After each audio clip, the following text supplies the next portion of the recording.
Greg Sankey is sending potential shockwaves through the waters in the destined spring meetings. What does that mean for Vandy? What does that mean for the SEC? What does that mean for college football? Ooh, there's some shakeup. Let's get into it.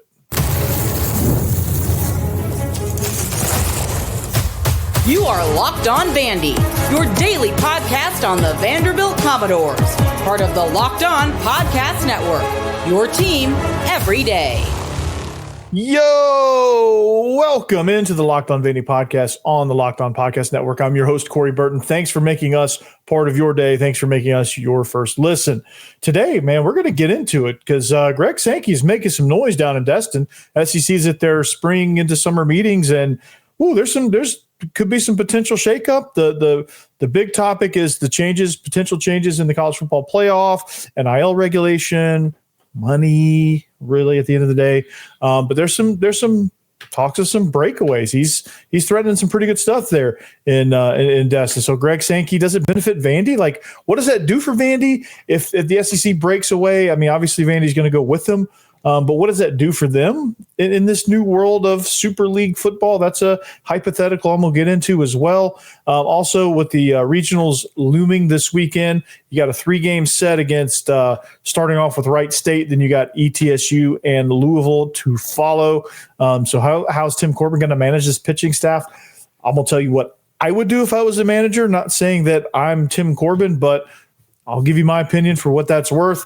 And then Clark Lee's got a couple of targets here that really intrigued me for the 2026 class. One of them being an offensive lineman, the other being a new running back target, which is something I think Vandy desperately needs because the depth is just not quite there at the running back. I don't feel good about the depth at the running back position with Vanderbilt's identity. If they weren't such a running team, maybe, I don't know. But there's some targets there in this recruiting class. So, like I said, thanks for making Locked On Vandy your first listen each and every day. I appreciate you everydayers. We are free and available wherever you get your podcasts and on YouTube as a part of the Locked On Podcast Network, your team every day. So let's get into it, shall we?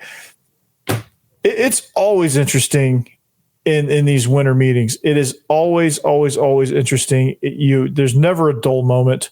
It's just one of those deals where you get into it and you're just like, okay, this is absolutely insane. So when you look at how this is all shaking out, it's kind of a bombshell. It's kind of like some waves, some ripple effects, some things that where you're just like, okay, you better buckle up because this thing is about to get rocky.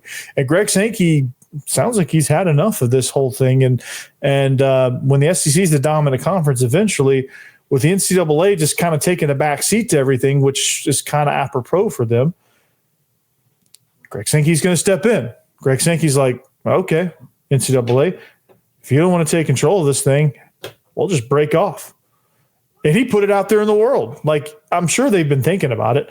And the conference, the presidents of the universities in the SEC have given Greg Sankey the permission to, if he sees fit, say, all right, we're gone. See ya. Big Ten, y'all want to come? Like Jerry Maguire style. With Goldfish Bowl. I think the Goldfish Bowl is like the ACC, like the remaining teams in the ACC and Big 12 that want to come along. It's like, okay, we'll take you a little Goldfish, but like it's, hey, who's coming with? I'm leaving. Who's coming with me? And the Big Ten's going to jump right in. So that would be an interesting world of college football if that were to happen. But what is this all about? Ultimately, honestly, it's about money.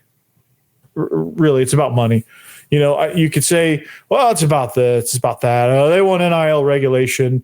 They want their guaranteed spots in the college football playoff. But ultimately, it's about revenue. And none of that stuff is untrue. But really what it comes down to is money.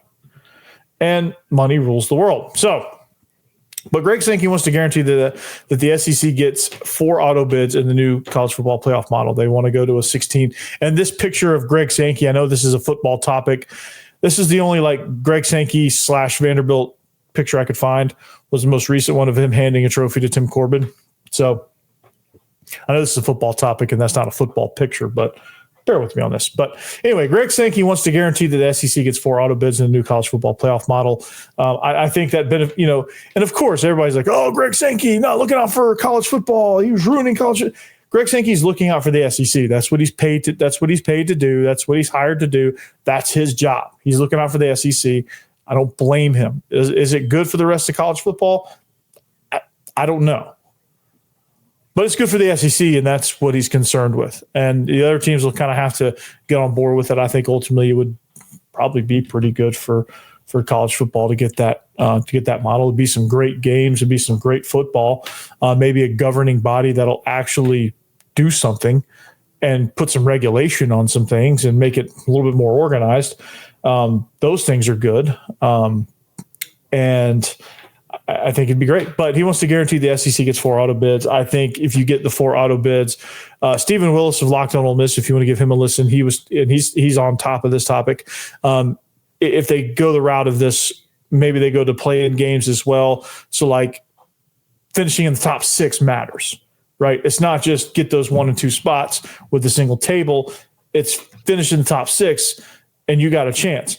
And just imagine like being able to recruit to that, like being able to say, okay, if we could just get in striking distance each year, you know, the resources and all of that, like I think the distribution of money is going to be also allow for more competitive SEC with those 4 auto bids. I think you're going to get more money to distribute amongst the conference members.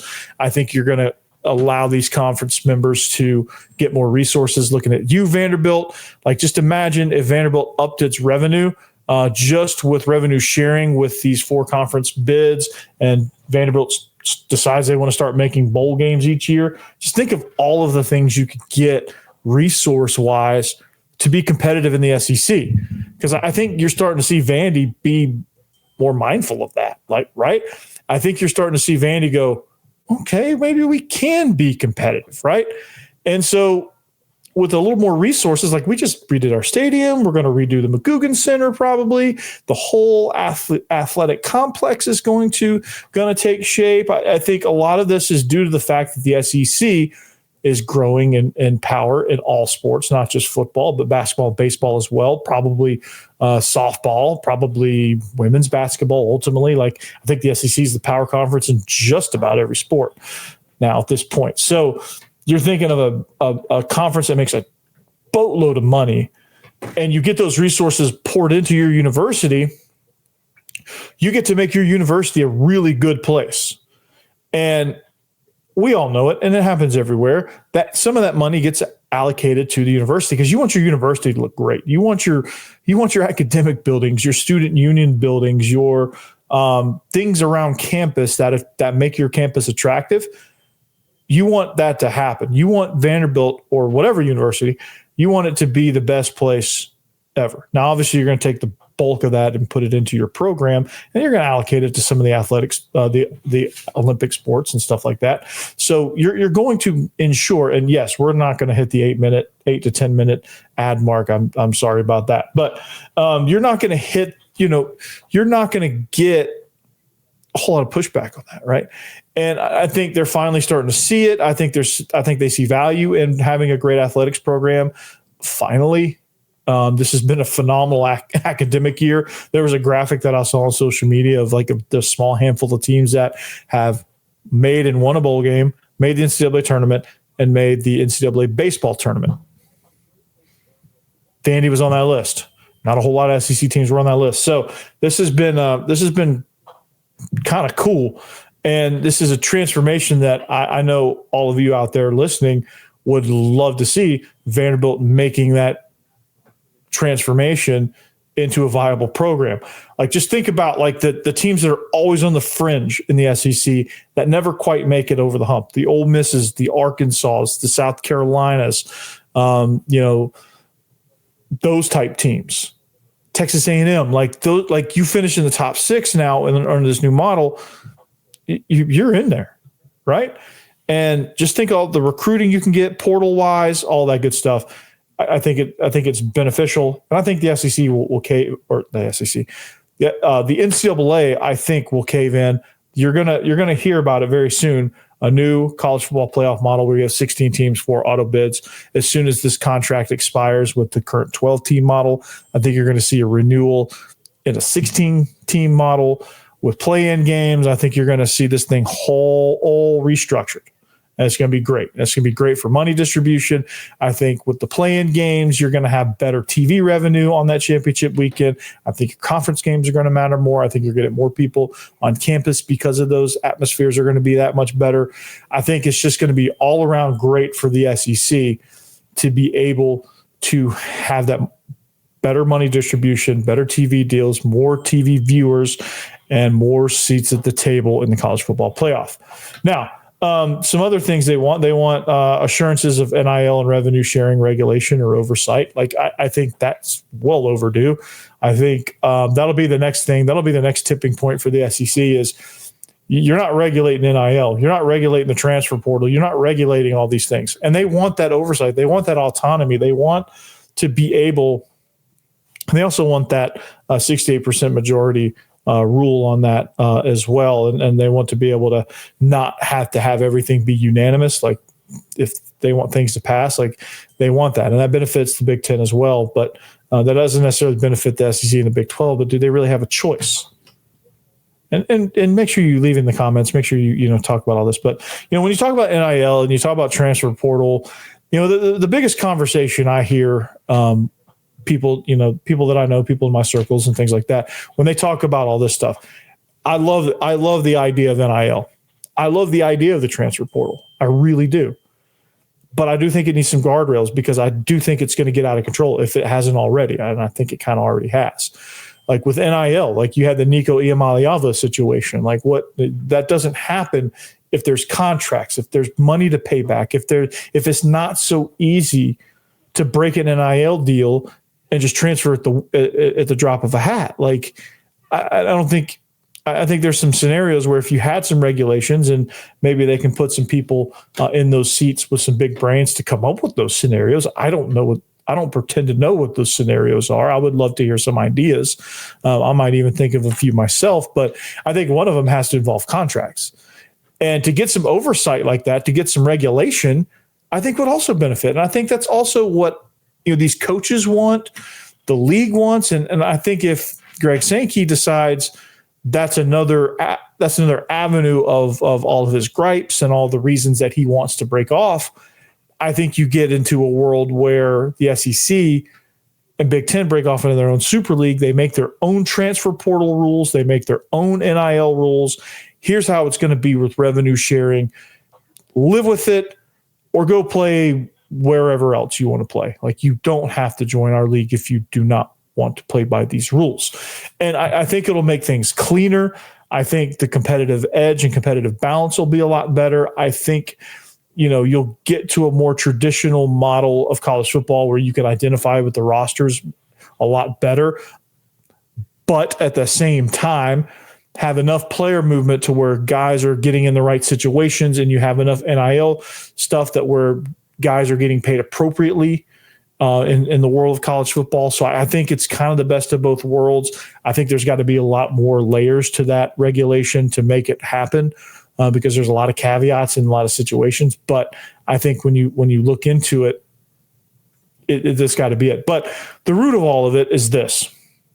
With better money distribution, rising programs get more resources and you get more parity, right? More money equals more resources equals more parity, which for the viewer is big time, right? I think you get big time viewership. I think you dominate the TV markets, and I think you start raking in the cash, right? That's where all the money is. Parity. Why do you think the NFL is so great? Parity. Any team can beat any team at any moment in any year. Like it's amazing. Like the dynasties, they don't last very long, right? Like the Chiefs dynasty, like this has been going on for a little while. Like the Patriots were dominating, but there was other teams that would come up and challenge them. And that's why it was interesting. That's why it was compelling. 18-game schedule or 17-game schedule, it's still just as compelling as it was with the 16-game schedule, right? Not having that fourth preseason game hadn't skipped a beat.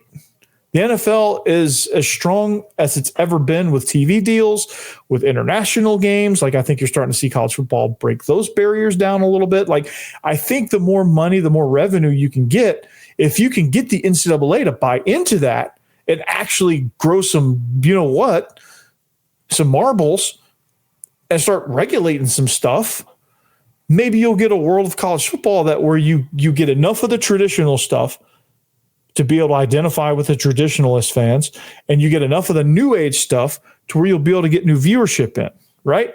You get all the traditions, you preserve as much as you can with the understanding that in order to move forward, you have to move forward.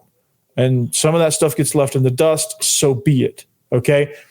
So be it. So, I think it's the best of both worlds. I think college football has to find a way to find some parity as best as they can. I also think, side note, that outside of the Power Four, I think you should have another layer of playoffs for the other.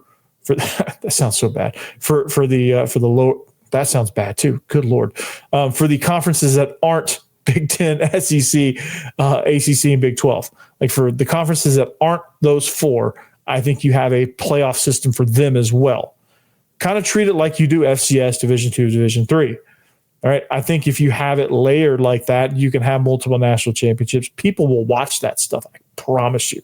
There's enough college football junkies that will watch a G5, G8, whatever you want to call it. I think you would get enough viewership that they would watch those playoffs. People watch the FCS playoffs. There's people that are crazy enough that watch the Division II playoffs. I don't know if anybody watches. I don't think they televise the Division III playoffs. But they televise the semifinals and finals, and that's enough. I think that gets enough viewership too. So I think there's something to that. So creating parity is the biggest deal. But speaking of parity, college baseball is great, man. There's a lot of parity in college baseball for a lot of reasons. And Tim Corbin is going to have to manage this pitching staff. That's been his biggest strength. How's he going to do it in the regionals? How does his pitching staff align? I'll give you my thoughts on it next. All right, presented by FanDuel, right? Can you imagine? This NBA playoff season has been really, really good, really fun. And this has been second to none. And just imagine this college football season is going to be absolutely outstanding as well. Like when you get into some of those future bets, like I said, smash the over on the 4.5 wins with Vandy. But anyway, FanDuel makes it easy to stay in the game. Even with the NBA, even with current games, like you can get in live, you can get in before tip-off, before kickoff with player props, performance trends, and same-game parlays. Fans have more ways than ever to play smart and win big. So just think about this. I took a prop on Anthony Edwards' total points. I lost that prop because I gave him too much credit, and Oklahoma City shut him down. Think about some of I love live betting with MLB. I love getting in the seventh inning of some of these games and betting the over-under on that. I'll nickel and dime that all day long. And guess what, man? If I've got a read on something that's heating up, I can jump right on it with the same game parlay as well. So think about this, $200 in bonus bets if you hit your first $5 bet. Just think about all the possibilities that you can do with that. So if you're new to FanDuel, it's a perfect time to sign up.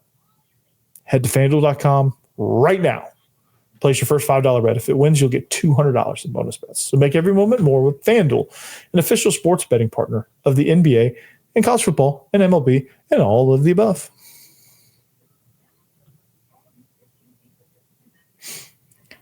All right, thanks for making Locked On Vandy your first listen each and every day. We appreciate it. If you need a second listen, check out Locked On SEC, Locked On Ole Miss, especially with this perspective on this Greg Sankey college football proposal stuff. Like, just think about that. They make great points on that. Follow Stephen Willis' show all throughout. So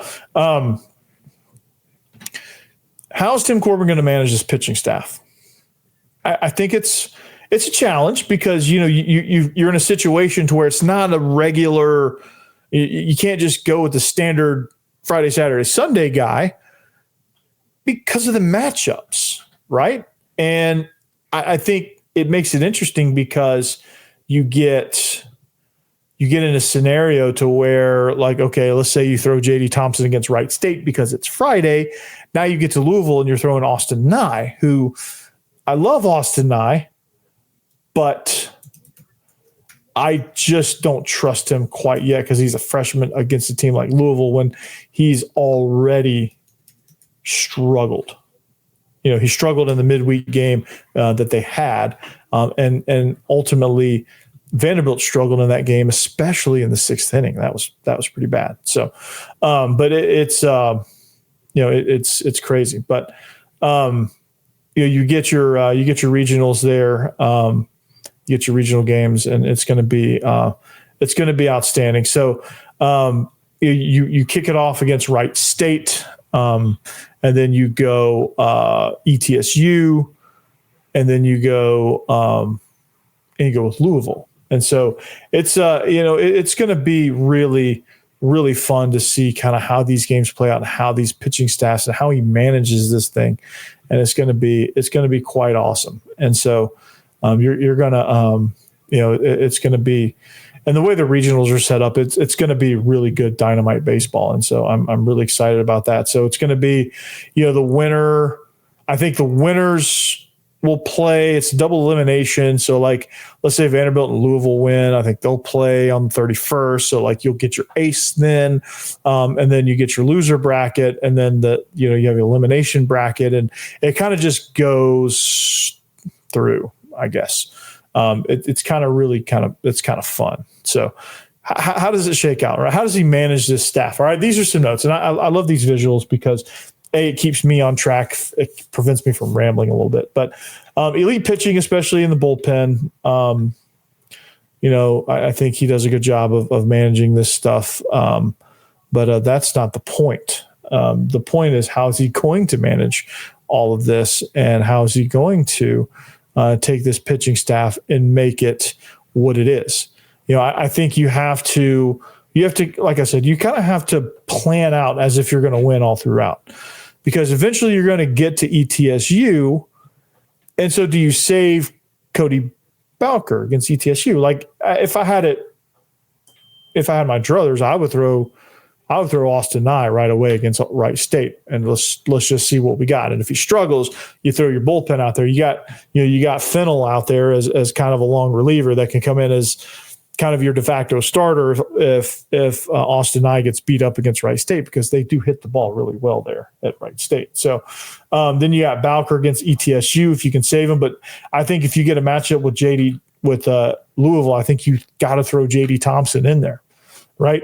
I don't think he's going to stick to specific days. I think it's a little bit more than that. I think he's got to manage, okay, we're going to save this guy for this, because you're going to get – theoretically, you're going to get a Louisville Vanderbilt matchup in the next game. So, you go, it's going to be crazy. And you're going to see just where Tim Corbin is with this. And you got to save the bullpen as best you can. Like if Austin Nye is cruising against Wright State, you just let him throw. And maybe you let him get through 5, and then you throw some of your bullpen guys out there just to get them some work. If you're about to run rule them, like maybe you get a McIlvain in there for a confidence boost, or you gotta. I think for this postseason run, you got to find that balance between saving your bullpen and getting those guys enough innings to where in a super regional 3-game set, you have enough to go. And in a College World Series scenario in Omaha, you have the bullets in the gun there to be able to get through and be able to have your pitching staff truly be your advantage. So anyway, starters need to go 5-6 minimum. I think you need to get some quality starts in the regionals. I think when you get to super regionals, I think you can start to kind of, throw the kitchen sink. And then especially when you get to Omaha, there's nothing to lose when you get to Omaha. But you have Fennell there as kind of your swing guy, your fourth guy or whatever. But anyway, there's some targets on the hook for Clark Lee that I really like. There's one guy that I'd be surprised. I'd be really surprised if he left the weekend uncommitted. This football program continues to do great things. We'll talk about it next.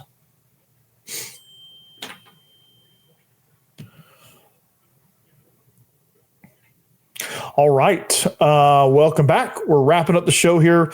It got late early, as the great Yogi Berra said. I had a really, really long first segment there with the college football playoff stuff. But at Locked On Vandy on all social media platforms, if you want to follow the show, like, subscribe, all of that good stuff. But when you're looking at recruiting, okay, I'm going to shine a little bit of light on recruiting because we're about to get into camp season. We're about to get into camp/official visit season. And this is where typically in the college football world, you see a flurry of commits from high school because they're all at camps, they're all visiting. And this is a big recruiting season for colleges. So Quinn Buckey, a guy we talked about before, offensive tackle, 6'6", 270, a little bit on the lighter side. But I think if he can get to school around 290, I think he can play at 305, 310 and not lose any of his quickness. I think he is, I think Vanderbilt has got to be in the driver's seat for him. He canceled his official visit to Arizona. He's coming all the way from Bakersfield, California. He's going to be at Vandy this weekend. To be honest with you, and I'm reading Robbie's report here, and Robbie's putting his prediction at a 5 for Crystal Ball. And he said he may increase it. You know what? I think the fact that he canceled his official visit to Arizona, I think this means that unless something disastrous happens this weekend at Vandy to ruin his visit, I think he's going to be a Commodore. I really think he's going to be committing to Vandy. And you get a guy with this body type and, somebody it's going to be a quick develop. Maybe it's one season in the weight room. It's not going to be a ability to play thing. I think it's not going to, I think he fits in right at quick tackle. He's got the frame, he's got the size, the length, all that good stuff. I really like this. I really like this prospect if he can commit. I have a lot of confidence that he will. And you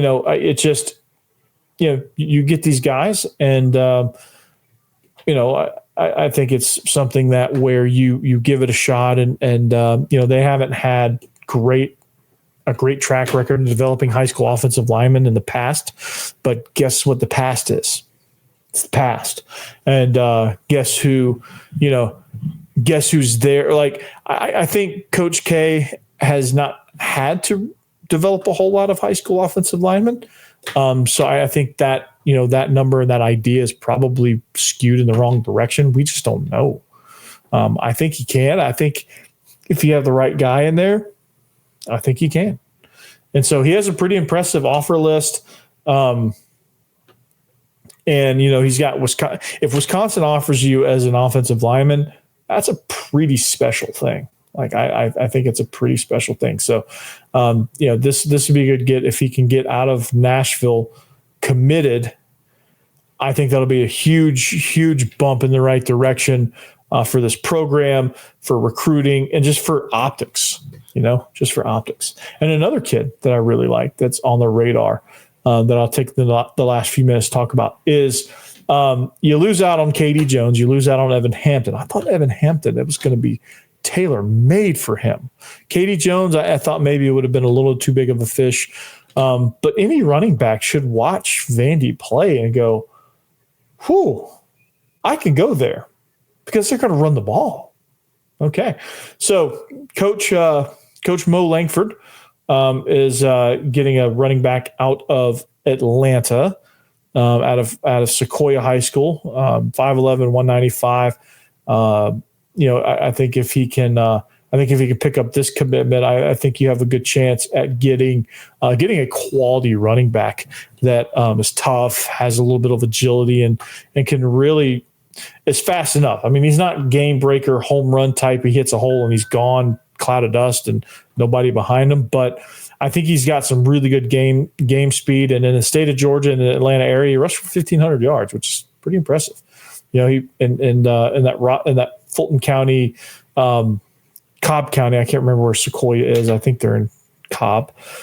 But I mean, this guy shows great vision, great awareness, and I think he'd be a great fit for what Vandy wants to do. He kind of reminds me of a Cedric Alexander. Honestly, the way he plays. I mean, he's got great awareness, great toughness, understanding where the run lanes are. I think he's got more than enough burst to get chunk yardage and make big plays. Pretty good in the pass game and in the screen game. I don't know about downfield passing, but I think he's got enough lateral speed to be able to get the edge. I think he could be a really good, fine running back for and he's got Kansas State, NC State right now on his official visit list. If he can add Vanderbilt to that list, I think this would be somebody that I think you've got to make a hard push for. And I think they could get it. I think you cut on the film and go, you see 28? Yeah, that's you. This is you. Go get it, right? And I think that would be good. Will Rajecki. I think that's how you say his name.